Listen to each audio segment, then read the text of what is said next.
What's up, everybody? It is your boy Slim the Streamer back with another video. Smash that like button, subscribe button. Now, what is going on in the gaming industry, guys? Let's talk about it. We got rumors. Well, not really a rumor, but word through the grapevine that PlayStation 4 is shutting down its servers and Xbox Game Pass is rising their prices extremely, up to 50% increase. What's going on in the gaming industry, man? Yo, like, seriously, bro. Like, PlayStation, which I can get PlayStation situation because like they got the PS5 now. They want to push people to the PS5 and the PS5 Pro, so I can understand. But a lot of people still play their PS4s. Hell, a lot of people still play their PS3s. But I wonder how that's gonna work out. It says reports claiming that Sony will shut down PlayStation 4 service have gone viral, causing concerns among console owners. However, the claims are false. Sony has not announced any plans to deactivate PS4 service. Their confusion arose from a report about the company retiring some legacy features for the new game starting in spring 2026. The gaming news website Insider Gaming cited internal documentation from Sony starting the legacy service related. The game's submission from PS4 will be retiring beginning in spring 2026. The report explains any new PS4 title submitted after this date will no longer be able to integrate with the following legacy features. This means that once the retirement process begins, certain features for the new PS4 games will no longer be accessible. Existing games and service functions, however, will continue to operate normally. Now, if you guys own a PS4, this is a cause to be concerned because even though they're saying, oh, well, they're not totally shutting things down, don't worry about it, you might want to be concerned.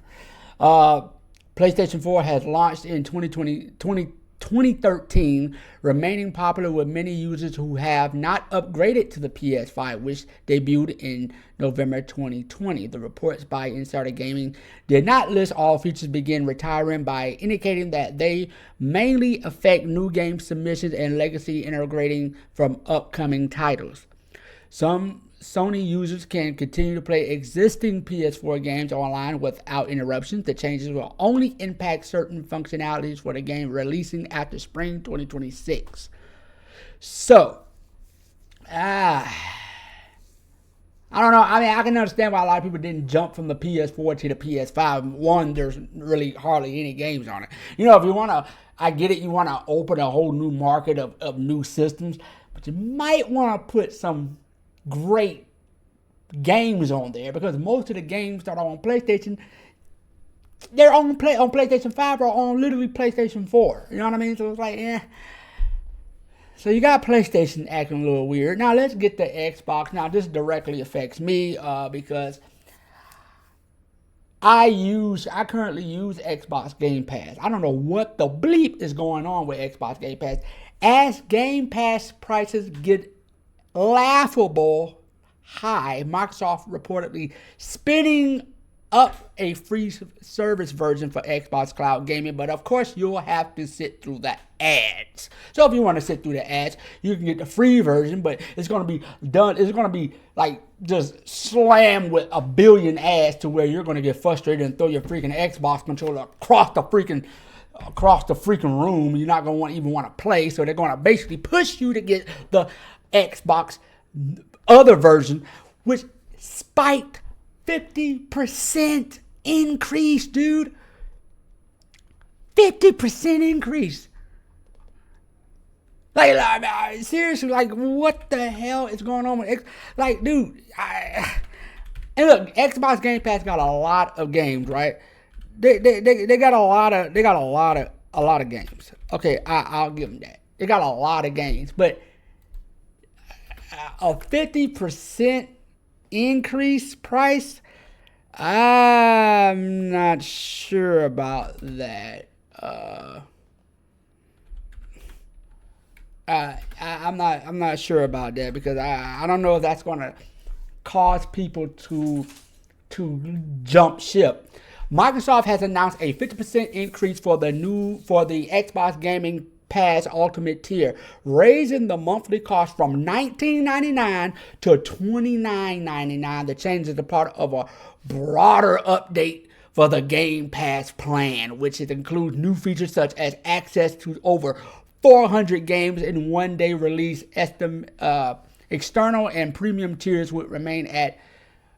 So the other tiers will remain at $9.99 and $14.99, but if you want to use the ultimate version, you're going to jump from $19.99 to $30.99. I mean to $29.99. And look, some people are cool with that. Some people are like, hey, well, it's worth it. Some people to them, it's worth paying $30 a month for Xbox Ultimate Edition. It all depends on what you guys see is worth it. You know what I mean? It could be maybe it's more affect nobody. I mean, honestly, especially if you don't have an Xbox, the fact that you can get a TV, you can just pretty much download the Xbox Game Pass, or the Xbox Game Pass will already be on your actual TV, and you can just play on your TV without buying an actual Xbox. I guess it's great because, hey, I don't have to go buy an Xbox. I can just use Game Pass and play all the games I want to my leisure and not have to purchase the freaking Xbox or anything like that. So I guess that's great. They're jumping and they're raising these prices. Man, these games are costing a lot of money. It used to be where games, the budget for video games didn't cost as high as it is now. Games like Grand Theft Auto and Red Dead Redemption has pushed that to where the graphics and just everything, it costs an extensive amount of money. Look at Call of Duty. I mean, the cost to make a Call of Duty game every freaking year, the graphics and everything else, man, these games cost a lot of money. And some of these companies are not really getting that big of a return on what they're putting out. So they're raising the cost to the consumers. So, let me know how this affect you guys, PlayStation user. How do you feel about this? I want to hear, especially from the PlayStation user. How do you guys feel about what Sony is doing, and with the fact that they may allegedly be getting rid of the PS4 by 2026? And Xbox Game Pass users, I really want to hear from you guys about how do you guys feel about the price hike going from $19.99 to $29.99. Now, if you already have the regular version, the regular standard Xbox, you don't have to worry about a price increase as of yet. Maybe, who knows, if things change, it may, kind of put a firecracker on in your ass as well, but we never know, right? But I personally got the regular standard edition. I had the ultimate edition, but I really don't use it like that. But let me know what you guys think about this, man. I really am curious about this. I saw this and I was pretty much losing my mind. So let me know what you guys think about these changes in the gaming industry. It is your boy Slim the Streamer. Smash that like button, subscribe button. I will catch you guys in the next video. Peace.